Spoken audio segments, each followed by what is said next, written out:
Hello everyone, this is Pankaj Kivat from Bermo, Bokaro, Jharkhand and welcome back again in my YouTube channels. Basically हमने ये channel अपनी self study के लिए ही शुरुआत करा था, बट अब क्या हुआ कि ये हमें अब हॉबीज बन गई है, यानी कि सीखने और सिखाने में हमें अब इंटरेस्ट अच्छा लगने लगा है। तो स्टूडेंट की स्ट्रेंथ भी मैंने देखा है, काफ़ी अच्छे से रिस्पॉन्स भी कर रहे हैं, प्लस अपनी फील्ड अपने करियर को लेके काफ़ी एक्टिव भी हैं। तो सिलेबस को आगे बढ़ाने के लिए, कंप्लीट करने के लिए हमने फिर से पुनः ये क्लासेस स्टार्ट करवाया है या किया है। ओके, तो आप सभी जानते ही होंगे, मैं भी एज ए स्टूडेंट हूँ और हमारी करियर या फिर हमारी स्टडी कोल इंडिया की जितने भी वैकेंसी है उसको लेके है, ना कि डिप्लोमा बेसिस पे या फिर डिप्लोमा इन माइनिंग के जो भी इंजीनियर हैं उनके बेसिस पे। एक्चुअली माइनिंग इंजीनियरिंग हूँ, सब चीज़ मैं देखा हूँ, पढ़ा हूँ, जाना हूँ, तो अपनी एक्सपीरियंस आप सभी के बीच रखता हूँ। ओके, बाकी और कोई मेरा उद्देश्य नहीं है कि मैं फैकल्टी बनूं किसी कॉलेज में या फिर मैं टीचर्स या फिर किसी टीचिंग लाइन में जाऊं, ये कोई भी उद्देश्य नहीं है। मेरा उद्देश्य बस अपनी एक्सपीरियंस आप सभी के बीच रखना हूं, जो हमें ना मिल पाए वो मैं आप सभी के बीच रखता हूं। हमारे टाइम पे एज ए इतनी पॉपुलर नहीं थी यूट्यूब, और पॉपुलर थी भी तो इस तरह के टीचर्स थे नहीं जो बारीकी से हमें सब चीज समझा सके या सिखा सके। आज के टाइम पे डिजिटल इंडिया हो चुका है और आप भली बातें ही जान रहे हैं, जो चीज आपको नहीं आती है वो यूट्यूब पे सर्च करने से मिल जाती है, और वहां पे भी नहीं मिलती है तो भाई गूगल। और एक गुड न्यूज ये भी है कि अब इंडिया का भी सर्च इंजन जोहो ऐप आ गया है। इंडिया के भी सर्च इंजन, यानी कि साउथ इंडिया के कोई एक बहुत अच्छे वेल डेवलप्ड पर्सन है जिन्होंने सर्च इंजन तैयार किया है। सर्च इंजन क्या होता है, जिस तरह आप गूगल देख रहे हैं, याहू देख रहे हैं या क्रोम देख रहे हैं, इसी तरह इंडियंस में भी अब ये चीज आपको देखने को मिलेगा बहुत जल्द। ओके, चलिए सिलेबस को स्टार्ट करते हैं। सिलेबस मैंने देखा है सेकेंड ईयर की सिलेबस में जो चेंजेस आए थे वो अब सेमेस्टर वाइज कर दी गई है, और सेमेस्टर वाइज में थर्ड सेमेस्टर की अभी सिलेबस यानी कि क्लास आज होगी, जो कि एक्सप्लोसिव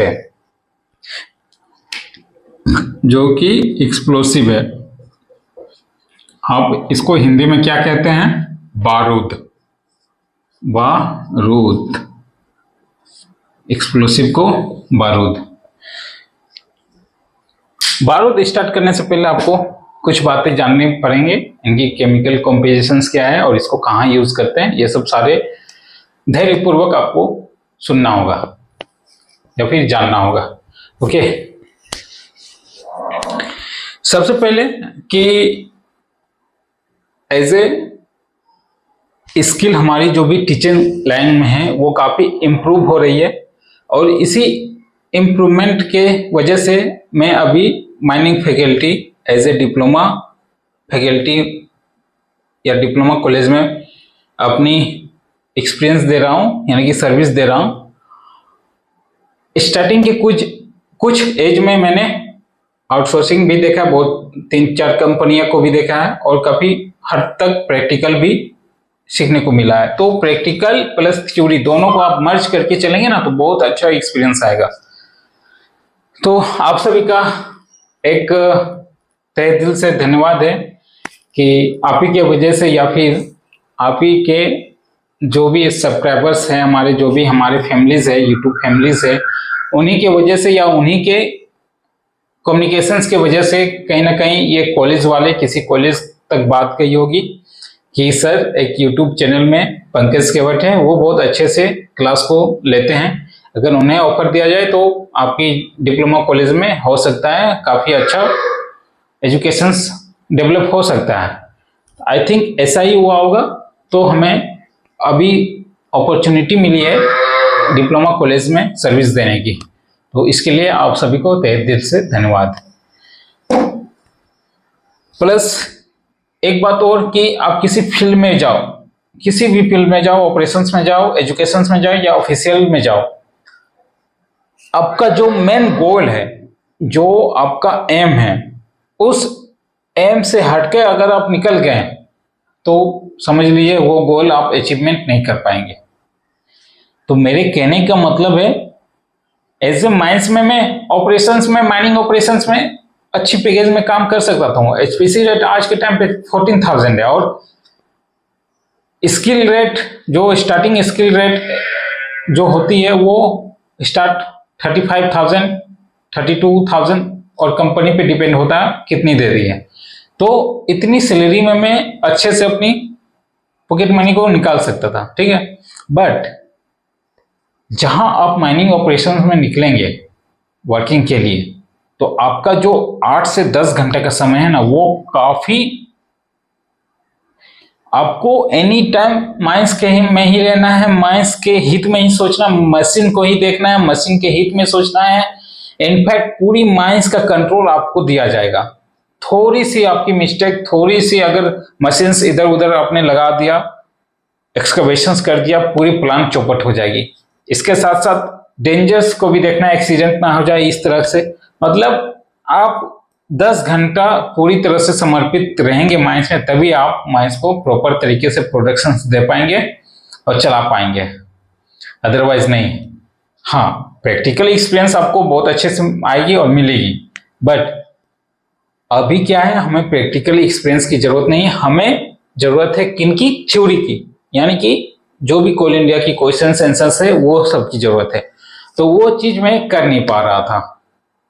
10 घंटे आप आउटसोर्सिंग में काम करके आएंगे, 8 से 10 घंटे, कहने के लिए 8 घंटे होते हैं, 1 घंटा आपको प्रोजेक्ट रिपोर्ट ये सब बनाने में, उसके बाद आधा 1 घंटा आपको ट्रैवलिंग में लगी जाते थे। तो 10 घंटे बर्बाद हुए। 10 घंटे में अगर आप थक के हार के आएंगे तो आपको 8 से 10 घंटा सोना ही पड़ता था। 8 घंटा तो मैक्सिमम सोने को मिलता था, ठीक। तो आपका 18 घंटा ऐसे ही खत्म, और बचा कितना? 6 घंटे। 6 घंटे में आप 1-2 घंटे भी निकाल लें तो आपकी सेल्फ स्टडी कंटिन्यू बढ़िया रहेगी। बट अभी के जो कंपटीशंस है, उस कंपटीशंस में अपनी जगह बनाना ये प्रॉपर नहीं है 2 घंटा। तो इसलिए मैंने उसे अवॉइड किया, उसे ड्रॉप किया, माइनिंग ऑपरेशन को ड्रॉप किया। अब मैं टीचिंग लाइन में हूं, यानी कि फैकल्टी लाइन में हूं। इसमें मेरा प्लस पॉइंट क्या होता है कि जो भी डिप्लोमा का कोर्स है, सिलेबस है, वो तो पढ़ ही रहा हूं, साथ साथ अपनी प्रिपरेशंस भी कंटिन्यू रख रहा हूं। इससे प्लस पॉइंट मेरा ये हो जाता है। तो यहां भी 8 घंटे देने हैं, लेकिन 8 घंटे उसी अचीवमेंट, उसी गोल, उसी रास्ते के लिए दे रहा हूं जो मुझे चाहिए, ठीक ना। इसलिए आप सभी को बहुत बहुत धन्यवाद। ओके, जब तो चलिए क्लास स्टार्ट करते हैं। एक्सप्लोसिव बारूद। ओके, नाउ आपने कभी नोटिस किया होगा, या पूरी तरह से आप अगर माइंस को समर्पित कर देते हैं, अपने करियर को बनाने में पूरी तरह से समर्पित कर देते हैं अपने आप को, तो आप कहीं ना कहीं थिंकिंग जरूर रखे होंगे कि भाई एक्सप्लोसिव कैसे बनता है, कहां से एक्सप्लोसिव बन के आया होगा, कैसे इन्वेंशंस किया होगा।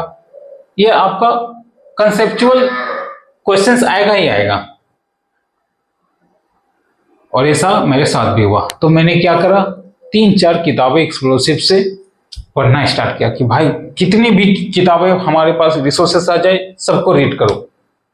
तो उसी रीड करने के दरमियान समीर दास की एक बुक है, blasting practice in open cast mines and एक explosive and blasting practice in mines, ये है, ठीक है। समीर दास की बुक काफी अच्छी है। उसके बाद नीरज दास की भी आती है शायद, और भी 2-4 बुक है, वो भी मैंने एज ए माइनिंग स्टूडेंट था, फिर हमारे कॉलेज में लाइब्रेरी भी थी, तो बहुत सारे बुक थी, तो मैंने वहां पे देखा था। तो देखा यूं था कि एक्सप्लोसिव का जन्मदाता कौन है? नोबेल प्राइज आप सुने हैं? नोबेल प्राइज का स्पेलिंग क्या होता है? जो भी है देख लीजिएगा। नोबेल प्राइज भाई जो राष्ट्रपति द्वारा मनोमित या फिर पुरस्कार जो मिली जाती है नोबेल प्राइज, वो ऐसी पुरस्कार है जो रेयर केस में किसी आदमी को मिलती है, किसी पर्सन को मिलती है। वो देश हित में बहुत अच्छे कर्म किए होंगे, बहुत नई डिस्कवरी किए होंगे, या फिर साइंटिस्ट होंगे, इतिहासकार होंगे, बहुत अच्छी चीज कर्म होंगे, अच्छे कर्म होंगे, तभी जाके है एक नोबेल प्राइज के लिए मनोमोनित ने क्या हिंदी में बोलते हैं, थोड़ी बहुत हिंदी उतनी नहीं है, किसी की भी शायद हिंदी उतनी प्रॉपर नहीं है, तो अनाउंसमेंट की जाती है कि भाई इसको नोबेल प्राइज दिया जाए। तो ये जो नोबेल प्राइज है, आपको पता है ये नोबेल प्राइज किसके नाम पे या फिर किसके मेमोरी पे दी जाती है? आप अगर नोबेल प्राइज, सपोज दैट ये नोबेल प्राइज है, तो ये इस पे जो लोगो बनती है, आप कभी नोटिस किए ये लोगो, इतना जो लोगो बनती है, किसका चित्र रहता है, किसका फिगर रहता है, नोटिस किए हैं? तो ये जो डिजाइनिंग, जो टोपी पहने हुए रहते हैं, मैंने देखा है पिक्चर, ये डिजाइनिंग किनका रहता है? ये डिजाइनिंग या फिर ये जो तस्वीर रहती है वो सर अल्फ्रेड नोबेल की रहती है, सर अल्फ्रेड नोबेल। अब ये सर अल्फ्रेड नोबेल कौन थे? सर अल्फ्रेड नोबेल कौन थे कि जिनके वजह से इन्होंने ऐसा क्या काम किया था कि नोबेल प्राइज इनके नाम से लागू होता है, या फिर नोबेल प्राइज इनके द्वारा जननी हुई, ऐसा इन्होंने क्या किया था? तो भाई ये साइंटिस्ट थे, जर्मन साइंटिस्ट थे शायद, और इन्हीं ने ही एक्सप्लोसिव का इन्वेंशंस किया था। इन्होंने बारूद बनाई थी, बारूद एक्सप्लोसिव, जिसको आप गन पाउडर के नाम से जानते हैं या फिर जिलेटिन के नाम से जानते हैं, GLY-10 के नाम से जानते हैं, गन पाउडर या फिर जिलेटिन के नाम से जानते हैं, और कहीं कहीं इसको क्या बोलते हैं? डायनामाइट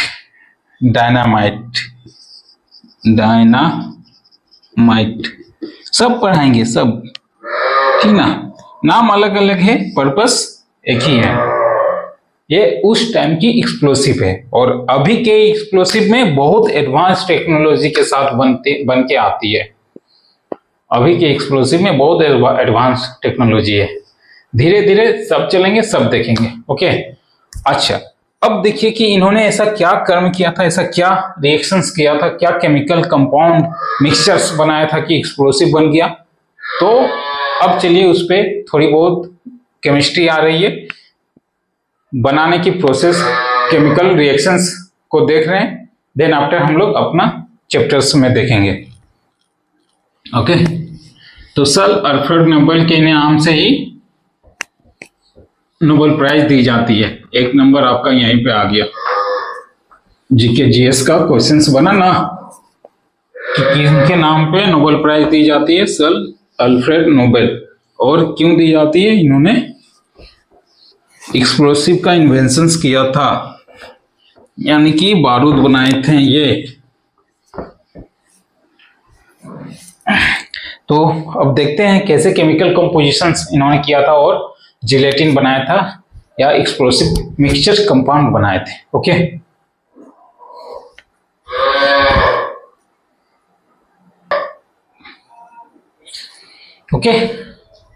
तो सर अल्फ्रेड नोबेल ने एक एक्सपेरिमेंट किया, कुछ केमिकल्स को लेके उनको रिएक्शंस करवाया, प्लस रिएक्शन के साथ साथ कुछ केमिकल का एडिंग भी करवाया, तब जाके एक्सप्लोसिव कंपाउंड बने।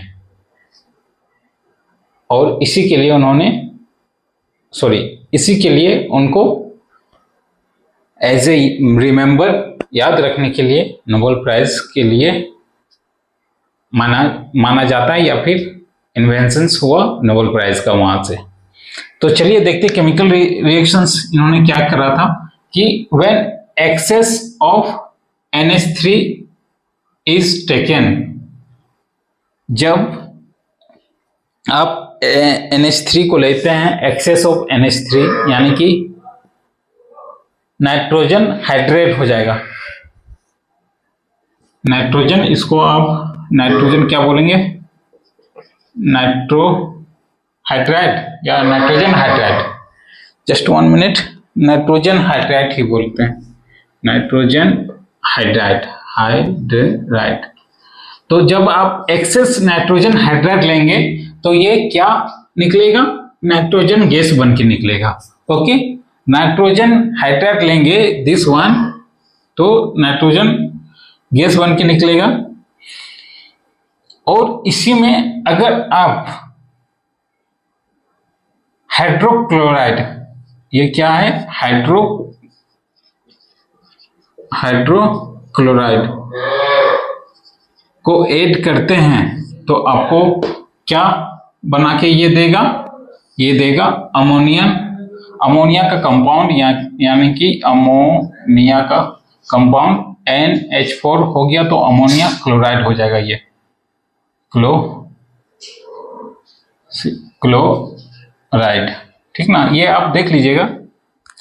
तो हुआ यूं कि एक्सेस नाइट्रोजन हाइड्रेट लिए और क्लोराइड के साथ रिएक्शंस करवाएं तो क्या बन गया, nitrogen plus HCl, hydrochloride. Okay, then after hydrochloride को ऐड किए और ये क्या है, NH3 यानी कि नाइट्रोजन हाइड्राइड, ये प्लस हो गया, 6 बार लिए, ठीक है। तो ये क्या बन गया, अमोनिया, NH4 को शायद अमोनिया हाइड्राइड ही बोलेंगे या फिर अमोनिया हाइड्राइड, जो भी है वो, और क्लोराइड बन गया। ओके, तो टोटल इसको अगर आप प्लस किए तो आपका इक्वेशंस ये बन गया, ठीक।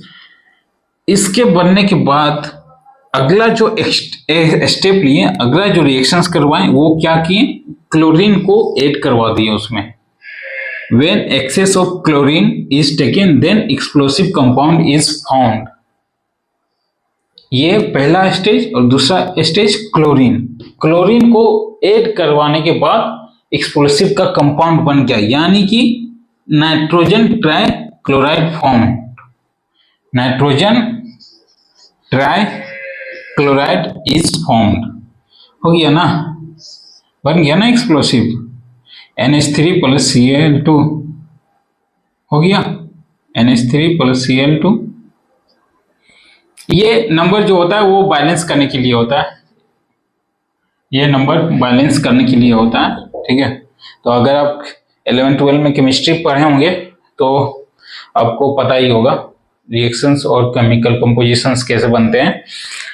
और हमारी लगभग 10-15 साल हो चुके, 2013 में हमने पास आउट किया था 12th, तो काफ़ी अरसे हो चुके हैं, बट फिर भी अभी भी कुछ ना कुछ हमें कंपोजिशंस के नाम याद है, एलिमेंट्स के नाम याद है, ठीक है।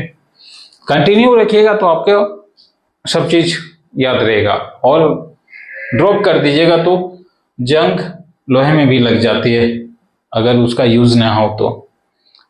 ओके, तो ये आपका क्या बन गया, ये आपका नाइट्रोजन ट्राइक्लोराइड, यही आपका एक्सप्लोसिव कंपाउंड बन गया, कंपाउंड। और यही फॉर्मूले से हर जगहों में, हर देशों में कॉपीराइट हुआ और नए नए इन्वेंशंस, ऐसे बारूद के नए नए तरीके खोज किए जाने लगे। अच्छा, ये आई थिंक उस समय ये प्रिपेयर किए थे जब शायद वर्ल्ड वॉर फर्स्ट चल रहा होगा, तभी ये शायद बने हुए थे, उस समय ये खोज किए होंगे। प्रॉपर डेट याद नहीं है, मैं देख लेता हूँ, डेट भी मेंटेन नहीं है, बट आई थिंक उसी समय में। अच्छा, और आप अगर पूछ रहे हो सर फिर डायनामाइट या ब्लैक पाउडर ये कौन इन्वेंशंस किए थे, तो ब्लैक पाउडर का इन्वेंशंस जानते हो कहाँ से हुआ था? ब्लैक पाउडर चाइना का है, वो भी एक्सप्लोसिव का टाइप ही है। Okay, black powder. नाइट्रोजिलेसिन्स वो भी एक्सप्लोसिव का टाइप है। और डायनामाइट एक अल्फ्रेड बी नोबेल, अब ये मुझे कंफर्म नहीं पता कि इन्हीं का भाई है या फिर इन्हीं का कोई संबंधित है, क्योंकि उनके भी नाम पे नोबेल लगा हुआ है, बट नाम है उनका अल्फ्रेड बी नोबेल, जिन्होंने डायनामाइट का इन्वेंशन किया था। Okay, dynamite. और ब्लैक पाउडर चाइना का ही है। 1627 में इनका इन्वेंशन हुआ था चाइना में ब्लैक पाउडर का।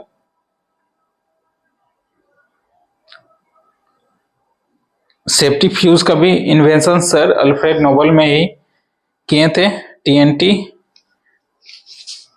इसके बाद धीरे धीरे स्लरी आया, इमल्सन आया, आरडीएक्स आया, एलओएक्स आया। तो इस तरह से एक्सप्लोसिव का जन्म हुआ, इस तरह से एक्सप्लोसिव का डिस्कवर हुआ। अब हम लोग अपनी सिलेबस को बढ़ते हैं। सिलेबस में पहले आपको एक्सप्लोसिव को जानना होगा, देन आप आफ्टर उनकी प्रॉपर्टीज, उनके कंपाउंड, उनके स्ट्रेंथ, और इसके साथ साथ एक्सप्लोसिव के टाइप क्या होते हैं, फिर explosive permitted, non permitted, high explosive, low explosive, ये सब पढ़ना होगा। ओके, तो ये अगर आप नोट डाउन करना चाहें केमिकल रिएक्शंस तो कर सकते हैं।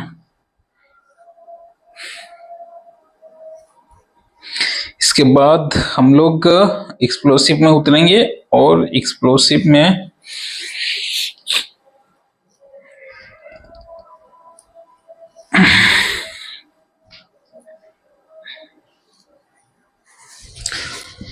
ओके नाउ अब एक्सप्लोसिव माइंस में यूज हो रहा है, ठीक है। रिसेंटली दीपावली भी है, कंप्लीट हुई आप लोग की, तो दीपावली में जो आप पटाखे जला रहे हैं वो क्या एक्सप्लोसिव है या नहीं सर? वो बारूद है या नहीं? एग्जैक्टली, बारूद तो वही है, बारूद वही है, बट वो किस एक्सप्लोसिव के कैटेगरीज में रखा गया है? वो लो एक्सप्लोसिव के कैटेगरीज में रखा गया है। और लो एक्सप्लोसिव को आप यूज कर सकते हैं एज ए एंटरटेनमेंट करने के लिए, या फिर किसी छोटी मोटी कार्यों के लिए लो एक्सप्लोसिव आप यूज कर सकते हैं। इसमें कोई क्रिमिनल प्रोसीड्यूर नहीं होगा। बट अगर हाई एक्सप्लोसिव आप यूज किए हैं तो आप क्रिमिनल प्रोसीड्यूर के अंतर्गत आ जाएंगे, आप पे कार्रवाई हो जाएगी। हाई एक्सप्लोसिव बहुत लार्ज एरिया को ब्लास्टिंग करने के लिए, जैसे डायनामाइट हो गया, फिर आरडीएक्स हो गया, फिर गन पाउडर हो गया, ये सब अनलीगल प्रोसीड्यूर के अंतर्गत आ जाएंगे। ओके, चलेंगे धीरे धीरे सब बताएंगे कैसे बनते हैं, क्या प्रोसीड्यूर है, कैसे क्या होती है। ओके, तो एक हाई एक्सप्लोसिव, लो एक्सप्लोसिव, ये भी। अभी हम लोग क्या है, माइंस के लिए एक्सप्लोसिव को पढ़ रहे हैं और माइंस के लिए ही यूज करेंगे, ना कि आतंकवादी। ओके, तो माइंस का जो एक्सप्लोसिव होता है वो बहुत सेंसिटिव एक्सप्लोसिव रहता है। अगर अंडरग्राउंड के केस में अगर आप देखेंगे एक्सप्लोसिव का यूज, हाई एक्सप्लोसिव का यूज अगर परमिटेड एक्सप्लोसिव का यूज नहीं किया जाए तो पूरी की पूरी माइंस ब्लास्ट हो जाएगी। आप जान रहे हैं अंडरग्राउंड में बहुत सारे इनफ्लेमेबल गैस मिलते हैं, बहुत सारे गैस का प्रेजेंट होते हैं। तो थोड़ी सी अगर चिंगारी, उनको हीट प्रोड्यूस मिल गई, थोड़ी सी चिंगारी भी मिल गई तो पूरी माइंस को ब्लास्ट कर देंगे। तो ऐसा क्या टेक्नोलॉजी डाला होगा एक्सप्लोसिव में, ऐसे क्या केमिकल कंपाउंड डाला होगा कि ब्लास्टिंग भी हो रही है बट हीट प्रोड्यूस नहीं हो रही है, ब्लास्टिंग भी हो रही है लेकिन चिंगारी नहीं आ रही है। धीरे धीरे सब देखेंगे। ओके, तो एक्सप्लोसिव, चलिए आप हेडिंग डालिए एक्सप्लोसिव। एक्सप्लोसिव किसको कहेंगे, उसके बाद एक्सप्लोसिव में क्या क्या कंपोनेंट्स होते हैं, क्या क्या कंपाउंड होते हैं। अच्छा, ये आपको पता है गन पाउडर किससे बनते हैं? गन पाउडर जो आप फटाकों में यूज कर रहे हैं वो भी तो गन पाउडर है ना। क्या क्या रहता है गन पाउडर में? गन पाउडर में तीन ही चीज रहता है, कार्बन, सल्फर और nitrogen. Nitrogen, just 1 minute, just 1 minute, sorry, potassium nitrate. Gun powder में कार्बन, सल्फर और पोटासियम नाइट्रेट। मैं थोड़ा सा रिएक्शन देख लेता हूं।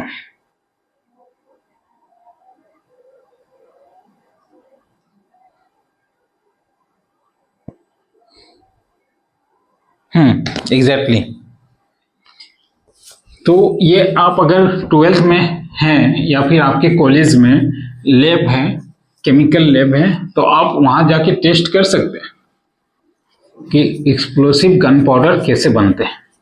तो आप कार्बन ले लीजिए, कार्बन की मात्रा कितनी होगी, 5% कार्बन की मात्रा लीजिए।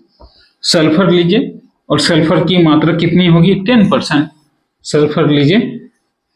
देन आफ्टर 75% क्या लेना है, पोटेशियम नाइट्रेट।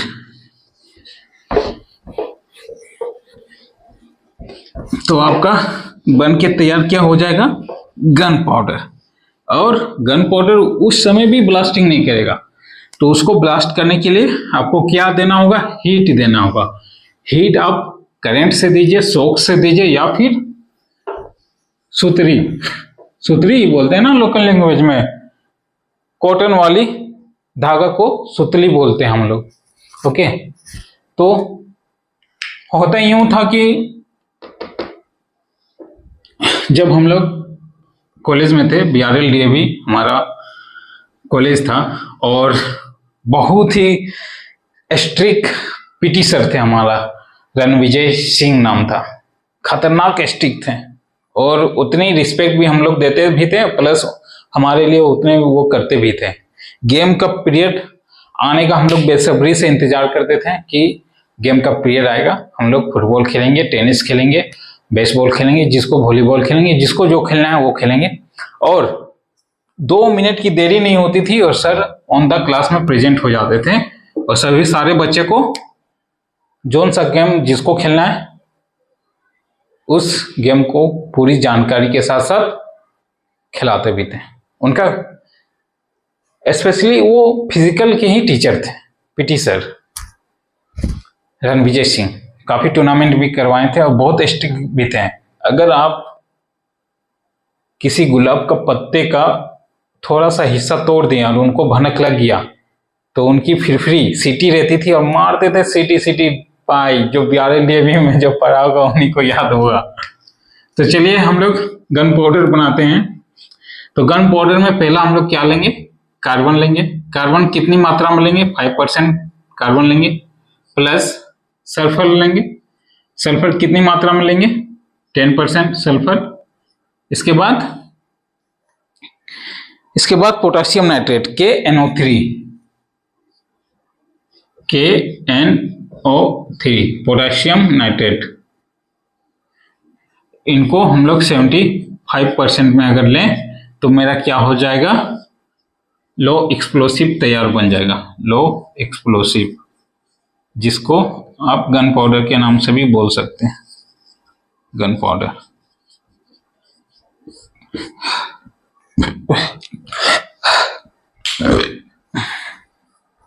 Just 1 minute.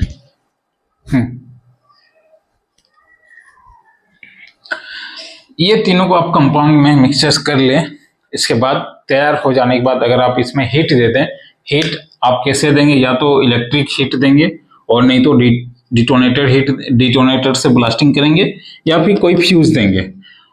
होता यूं था कि BRL DAV में हम लोग पढ़ते थे तो एक लंबी सी धागा ले जाते थे और बाथरूम में फटाके के साथ उसको कनेक्ट करके जला के भाग आते थे।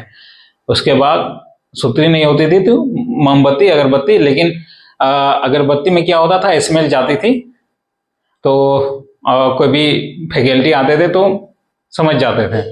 तो सुतरी में जो रस्सी होती थी कॉटन की, कॉटन वाली रस्सी में पता नहीं चल रहा था, और एक लंबी रस्सी को हम लोग यहां से जलाना स्टार्ट किए और पटाखों में लगा दिए, यहाँ से आग लगाया, यहाँ तक पहुंचने के लिए लगभग इतना समय पर्याप्त होता था कि हम लोग अपने क्लासरूम में आराम से बैठ सकते थे। अब भाई एक टाइम पे बहुत सारे लोग वॉशरूम जा रहे हैं, किनको कौन सा गेस करेंगे, बट पता चल ही जाता था और हम लोग को पनिशमेंट भी होती थी। तो ये जो यहां से यहां ले हीट देने का जो प्रोसीड्यूर है, इसी को आज के टर्म पे क्या नाम दे दिया गया है, डिटोनेशंस। एक डिटोनेटर है जिसको एक्सप्लोसिव में आग लगाती है, शॉक देती है, उसी को आज के टाइम पे डिटोनेशंस बोला गया है, या फिर सेफ्टी फ्यूज बोला गया है। इसके बाद में DTH भी बोला जाता है, डिले डिटोनेटर फ्यूज, या इसी तरह है, आगे चल के हम लोग देखेंगे। ओके, तो ये आपका गन पाउडर तैयार हो जाएगा। अब हम लोग आते हैं एक्सप्लोसिव, बारूद।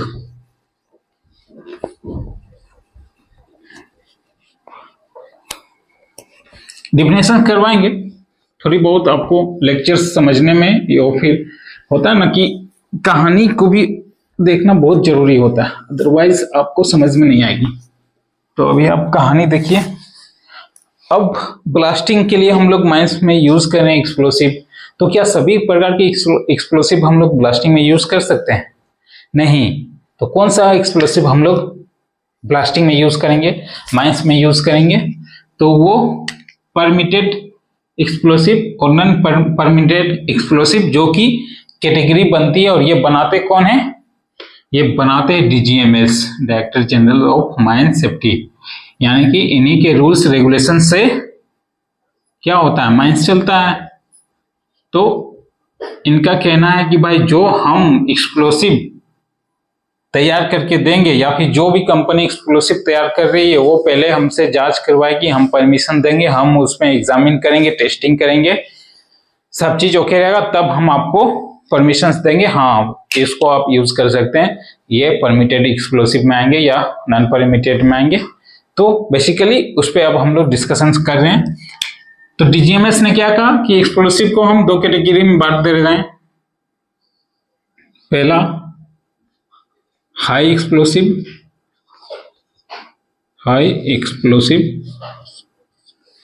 और दूसरा लो एक्सप्लोसिव। लो एक्सप्लोसिव जो गन पाउडर एग्जाम्पल में अभी हमने देखा, गन पाउडर क्या क्या था, कार्बन प्लस सल्फर प्लस कौन सा, nitrogen chloride, potassium nitrate, potassium क्या है इसका, KNO3, ये आपका क्या हो गया, लो एक्सप्लोसिव यानी कि गन पाउडर। ओके, अब हाई एक्सप्लोसिव में भी इसने क्या करा कि कैटेगरीज बांट दिए हैं। हाई एक्सप्लोसिव में भी 2 कैटेगरीज आएंगे, पहला परमिटेड और दूसरा non permitted.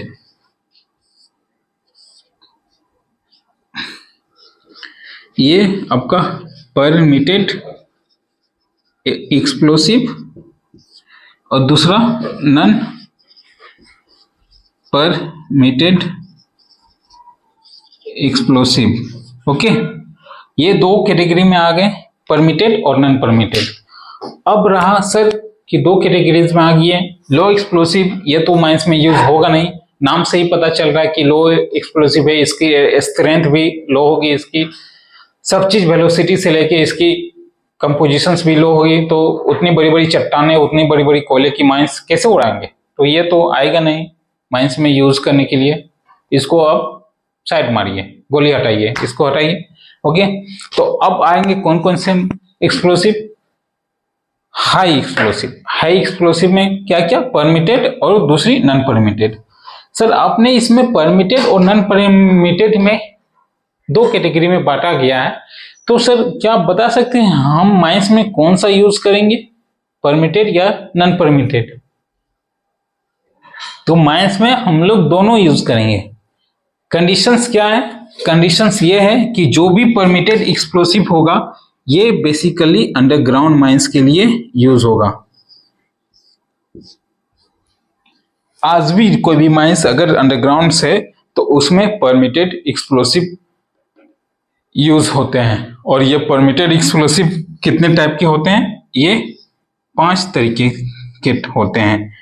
P1 permitted explosive 1, permitted explosive 2, P3, P4 and P5। ये सारे एक्सप्लोसिव पढ़ेंगे।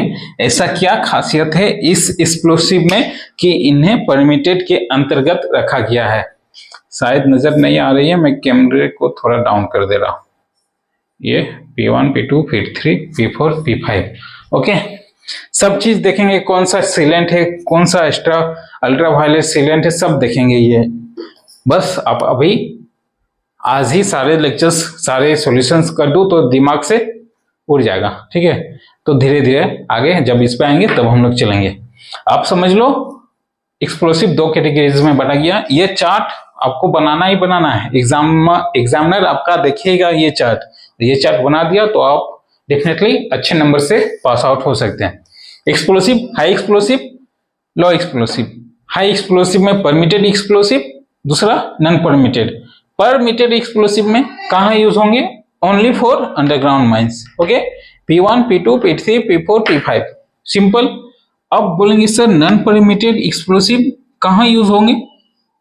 भाई जब माइंस अंडरग्राउंड, माइंस आपको डेफिनेटली पता है कितने माइंस होंगे? 2 माइंस होंगे, अंडरग्राउंड या ओपन कास्ट। तो अंडरग्राउंड जब माइंस यहाँ यूज हो ही चुका है तो ये किसके लिए बना होगा? ओपन कास्ट के लिए, ओपन कास्ट माइंस के लिए। हो गया ना? तो non permitted explosive open cast mines के लिए। लेकिन क्या सर इसमें भी कैटेगरीज आएंगे? इसमें भी कैटेगरीज रखा गया? डेफिनेटली इसमें भी कैटेगरीज रखा गया है। इसमें 2 कैटेगरीज रखा गया है, AN बेस और NG बेस। AN बेस मतलब अमोनिया नाइट्रेट बेस के अकॉर्डिंग रखा गया है जो कि अमोनिया नाइट्रेट से बनती है, और NG बेस नाइट्रोजिलेटिन बेस के अकॉर्डिंग जो रखा गया है। सब पढ़ेंगे। अब 2 कैटेगरीज नॉन परमिटेड एक्सप्लोसिव में रखा गया। अब AN बेस में क्या क्या एक्सप्लोसिव आएंगे सर, और फिर NG बेस में क्या क्या एक्सप्लोसिव आएंगे, तो ये चीज अब हम लोग देखेंगे। जस्ट ये खून कहां से आ गया? मच्छर काट रहा है क्या?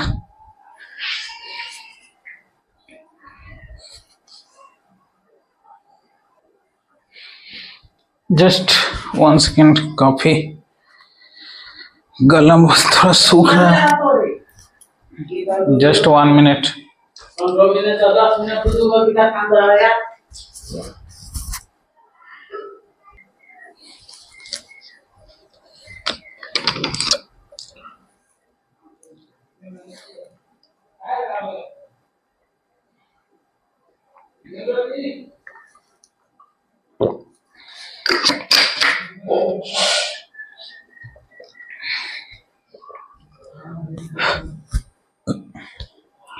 तो नॉन परमिटेड में क्या क्या आ जाएंगे? एक ओपन कास्ट माइंस में यूज होंगे और इसमें AN बेस आएंगे और NG बेस। अब पूछेंगे सर AN बेस एक्सप्लोसिव क्या क्या होता है? तो AN बेस एक्सप्लोसिव आपका सेलेरी हो गया, इमल्सन हो गया और NFO हो गया, अमोनिया नाइट्रेट फ्यूल ऑयल। पहला आप इसमें लिखिए सेलेरी, इमल्सन और NFO। NFO means ammonia nitrate fuel oil. ये सब पढ़ेंगे। आगे चल के बारीकी से सब चीज एक्सप्लोसिव को देखेंगे। अभी नजर आ रहा है या नहीं, मैं कैमरे को थोड़ा नीचे कर दे रहा हूं, ये देखिए। ठीक है, सेलेरी, इमल्सन, NFO। अब आप पूछेंगे सर कि NG बेस में क्या क्या एक्सप्लोसिव आएंगे? NG बेस में तो इसमें आपका आ जाएगा डायनामाइट आएगा, फिर ब्लास्टिंग जिलेटिन आएंगे और ओपन कास्ट ब्लास्टिंग जिलेटिन आएंगे। तो इसमें आपका आ जाएगा डायनामाइट, माइट, इसके बाद जिलेटिन, इसके बाद ओपन कास्ट जिलेटिन, ये तीनों एनजी बेस में आएंगे। ओके, और भी एग्जांपल है, सारे को हम लोग डिस्कशंस चलेंगे। अभी चार्ट आप प्रिपेयर कीजिए, चार्ट को लिखिए, फिर हम लोग डिस्कशंस को करेंगे और ऐसी क्या क्या खासियत है P1 में या फिर परमिटेड एक्सप्लोसिव में, नॉन परमिटेड एक्सप्लोसिव में, ये सब सारे हम लोग कंप्लीट करेंगे। ओके, पूरी कॉन्सेप्ट लेके चलेंगे, तभी आपको सिलेबस कवर हो पाएगा और सिलेबस समझ में आएगा और माइनिंग। बट अगर आप बोलेंगे सिर्फ सर सिलेबस के अकॉर्डिंग ही चैप्टर्स या टॉपिक पढ़ाइए, तो फिर आपको माइनिंग करने का दरकार नहीं है, छोड़ दीजिए, आप घर पे बैठ के काम कीजिए या फिर किसी और ब्रांच को ले लीजिए। देखिए सिलेबस में क्या लिख दिया है इसमें डायरेक्टली कि आपको क्या करना है, property of explosive, different types of explosive used in open cast mines, ANFO, cartridge, slurry, emulsions, माइस्ट 6 सेलरी। अच्छा, ये डायरेक्ट टॉपिक क्या लिखा है, प्रॉपर्टी ऑफ एक्सप्लोसिव। तो भाई जब तक हम एक्सप्लोसिव को जानेंगे नहीं, उसको देखेंगे नहीं, तो हम उसके प्रॉपर्टीज को कैसे लिख देंगे। अगर आपको आपके बारे में लिखने के लिए किसी को ओके है, तो जब तक उस बंदे को देखेगा नहीं, फिजिकली देखेगा नहीं, उसके बारे में सोचेगा नहीं, वो क्या है क्या नहीं, क्या करता है, ये सब जानेगा नहीं, तो फिर कैसे आपके बारे में वो कोई भी राइटर लिख देगा, नहीं ना लिख पाएगा। तो सेम इट इज, पहले क्या देना चाहिए था सिलेबस में, पहले एक्सप्लोसिव का डिफिनेशंस, एक्सप्लोसिव क्या होता है ये बताना चाहिए था, देन आफ्टर इसकी जो प्रॉपर्टी आती है वो देना चाहिए था। लेकिन डायरेक्ट प्रॉपर्टी में आ गए हैं कि भाई आप डायरेक्ट बताओ रावण कौन था। यार ऐसा थोड़ी ना होता है, पहले आपको जानना होगा ना कि राम कौन थे, उसके बाद ना रावण आएंगे। रामायण में पहले कौन आएंगे, पहले तो राम आएंगे ना। रामायण को कहते हैं ना कि मतलब वैसे तो बेसिकली रावण ही पहले जन्म हुआ था और उनकी सब चीज क्रूरता के कारण ही राम आए थे। लेकिन हम लोग क्या जानते हैं, रामायण स्टार्ट किन से होती है, राम से। तो पहले राम। ओके, एक बार फिर से repeat, explosive, high explosive, low explosive, permitted, non permitted. Permitted only underground mines के लिए यूज होंगे P1 से लेके P5 तक, और नॉन परमिटेड ओपन कास्ट के लिए यूज होंगे एन बेस और nitrogen gelatin base. N base ammonia नाइट्रोक बेस, सेलेरी, इमल्सन, एनफो। सिलेबस में शायद एनफो दिया गया है, तो ये सब आपको हम लोग चलेंगे। अच्छा, अब क्वेश्चन ये रहा कि जस्ट 1 मिनट, अब क्वेश्चन ये रहा कि सर आपने बताया कि फटाकों को हम लोग हीट देते हैं या फिर कोई शॉक देते हैं तब वो जाके ब्लास्ट होती है, तो क्या इसमें भी आपको हीट या शॉक देना होगा? डेफिनेटली यहां भी आपको हीट देना होगा या फिर कोई शॉक देना होगा, और उसी शॉक को क्या नाम दे दिया गया है, डिटोनेटर। वही शॉक कौन करता है, कौन देता है, डिटोनेटर ही वेव देता है, उसी वही करंट देता है। देन आफ्टर एक्सप्लोसिव ब्लास्ट होता है। फिर एक क्या नाम दे दिया है, फ्यूज। ठीक, फ्यूज। फिर और delay detonator, delay detonator, detonator, और डीटीएच, डीटीएच, एक और सेफ्टी फ्यूज, सेफ्टी फ्यूज। ये सब क्या है, ये सब बहुत इंपॉर्टेंट है। ये बिना डिटोनेटर के आप कोई भी एक्सप्लोसिव को ब्लास्ट नहीं कर पाएंगे। ये सब पढ़ना ही है, पढ़ना है, तब जाके सिलेबस आपको समझ में आएगा। हाँ बेटा दिखाओ। Okay done. James okay,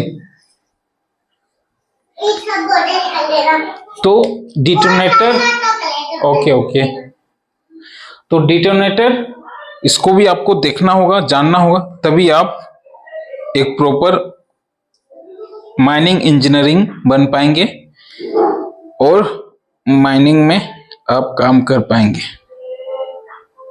ink भी हमारा खत्म है और आज की क्लास भी ऑलमोस्ट खत्म ही है।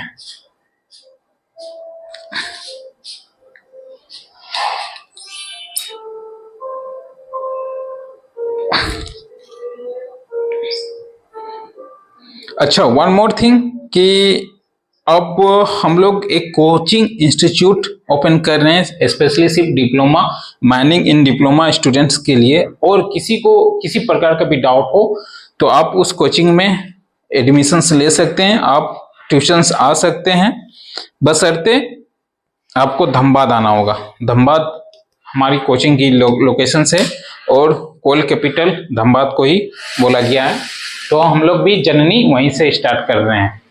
ओके, किन्हीं को किसी प्रकार का डाउट है, सिलेबस कवर करना है, तो आप जो हमारा व्हाट्सएप नंबर है 7209636561 उस पर आप हमें व्हाट्सएप कीजिएगा, आपको एप्लीकेशन फॉर्म दिया जाएगा, उसको सबमिट कीजिए, रजिस्ट्रेशन करवाइए और आप ट्यूशन कर सकते हैं। वन मोर थिंग कि जब तक 30 स्टूडेंट ना हो जाए तब तक बैच स्टार्ट नहीं होगी। ओके, और 30 स्टूडेंट में ऑलमोस्ट 15 स्टूडेंट रेडी हो चुके हैं। आज 2 स्टूडेंट की और कॉल आई थी तो 17 स्टूडेंट रेडी हो चुके हैं। इसमें से कुछ राय यूनिवर्सिटी के, कुछ गिरिडीह कॉलेज के हैं, कुछ धनबाद कॉलेज के हैं और कुछ रांची के भी हैं।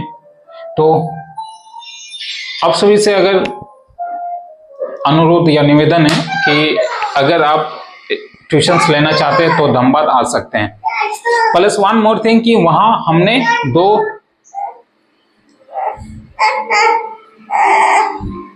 Just 1 minute please. तो जो कोचिंग है वो बहुत जल्द शुरुआत होने के हो, 17 स्टूडेंट आ चुके हैं। और बाकी आप सभी से निवेदन है कि अपने जो भी फ्रेंड्स या फिर आपके जो भी माइनिंग इंजीनियरिंग के दोस्त है, फ्रेंड सर्किल से, उनसे कन्विंस कीजिए। अगर ये 30 हो गई तभी बैच स्टार्ट होगी, अदरवाइज बैच नहीं स्टार्ट होगी। ओके, हाँ, वन मोर थिंग कि पूरी कंप्लीट इंटायर डिप्लोमा की कोर्स होगी इसमें आपको, हाँ, वन मोर थिंग कि पूरी डिप्लोमा की जो कोर्स होती है माइनिंग इंजीनियरिंग की, सारे के सारे आपको लेक्चर्स यहाँ करवाए जाएंगे। लेक्चर्स में एक जियोलॉजिस्ट हैं, जियोलॉजिस्ट, जो कि अभी वो कार्यरत है सिपमर में। Just 1 minute complete.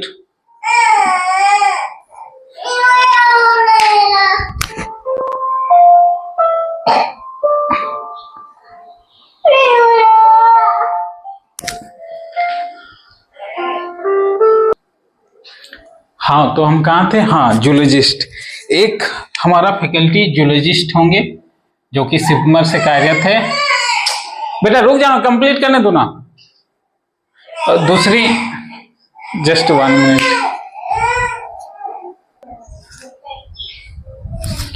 हाँ, तो क्या कह रहा था कि जूलॉजी की जो कोर्सेस है, जूलॉजी का जो सिलेबस है, उसको कंप्लीट करने के लिए हम लोग एक जूलॉजिस्ट को हायरिंग कर रहे हैं जो कि सिपमर से कार्यरत है।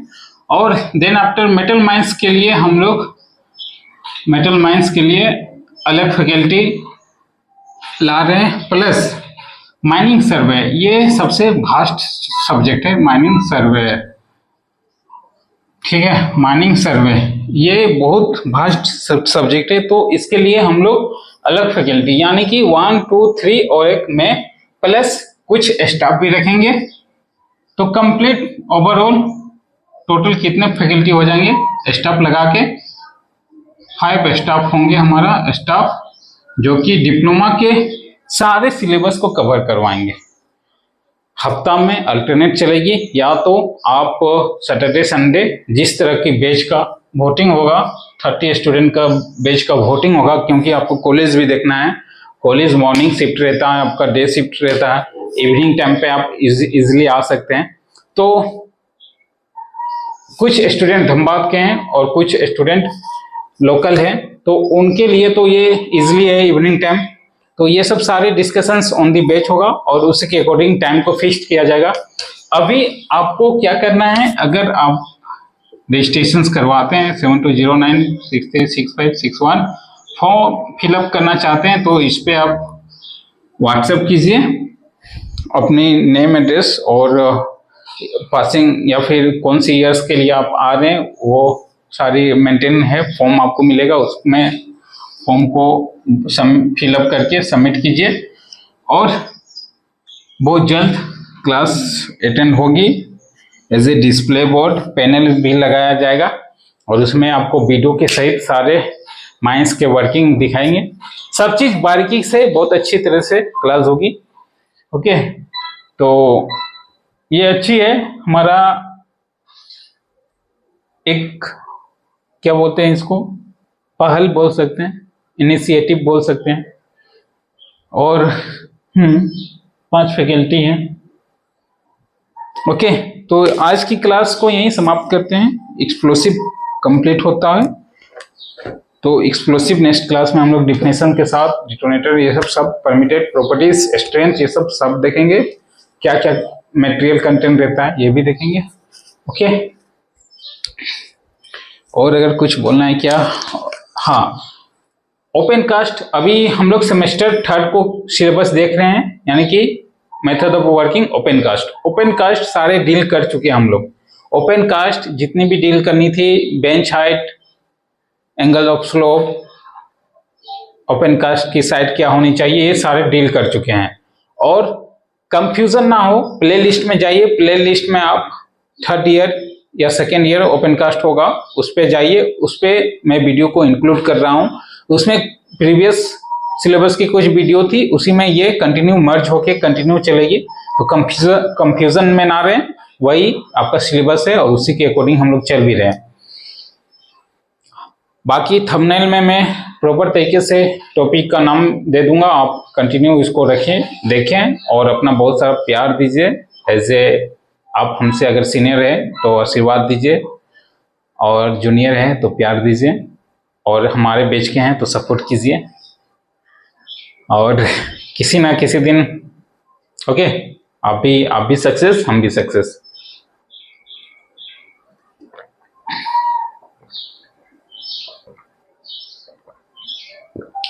बाकी जो स्टेटरी बुक्स है, कोल इंडिया की जो वैकेंसी है वो तो कंटिन्यू क्लासेस हो ही रही है, बन भी रही है। Rules regulations, act, maths act, rescue rules ये सब सारे होंगे ही, तो बेफिक्र रहिए, डोंट वरी। जब तक आपकी जॉब नहीं लग जाएगी तब तक हम आपके साथ हैं।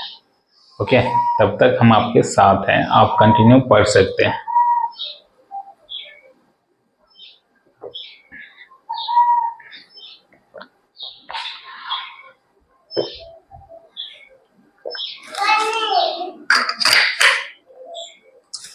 और इतना तो श्योर है कि अगर आपकी गवर्नमेंट जॉब भी ना लगे तो डोंट वरी, प्राइवेट जॉब में भी जो आउटसोर्सिंग होती है उसमें भी हाई स्किल रेट 40,000 से स्टार्टिंग होती है, वहाँ भी हमारी कहीं ना कहीं जगह है। तो उम्मीद रखेंगे कि आपको प्लेसमेंट करवाने की। ओके, तो don't worry, for the career best of luck and like, share और कमेंट करें।